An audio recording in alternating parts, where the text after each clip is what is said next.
Vote প্রচারে হুঁশিয়ারি BJP বিধায়কের। ভোটের পর তৃণমূলের ট্রিটমেন্ট শুরু হবে। 100 দিনের চোর ধরলে তৃণমূলের পুরো টিম জেলে যাবে। বংশে বাতি দেওয়া তৃণমূলের কেউ থাকবে না। দুর্নীতি করে টাকা চুরি করেছে তাদের ছাড়বো না, দুর্নীতির টাকা আমরা উদ্ধার করতে নামবো। তো ওন্দার বিজেপি বিধায়ক অমরনাথ শাখার কি বলেছেন অমরনাথ শাখা শোনাবো।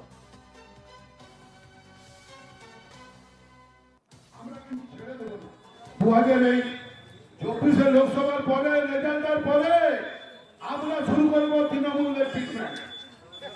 তৃণমূলদের যে যা টাকা চুরি করেছ, যে যা চাকরি দেওয়ার নাম করে টাকা নিয়েছ, যে যে বিভিন্ন পঞ্চায়েতে বিভিন্ন লোকের নাম করে টাকাকে হস্তগত করেছ, তাদেরকে আমরা কিন্তু ছেড়ে কথা বলবো। বিধানসভার সদস্য, একজন জনপ্রতিনিধি, তার মুখের এত নিকৃষ্ট হীনরসির ভাষাতেই প্রকাশ পায় ওনাদের শিক্ষা দীক্ষা যোগ্যতা এবং কতটা ওনারা রুচিহীন, পারিবারিক কালচার কতটা খারাপ। পাশে ওনার প্রার্থী বসে রয়েছে বিষ্ণুপুরের বিজেপি।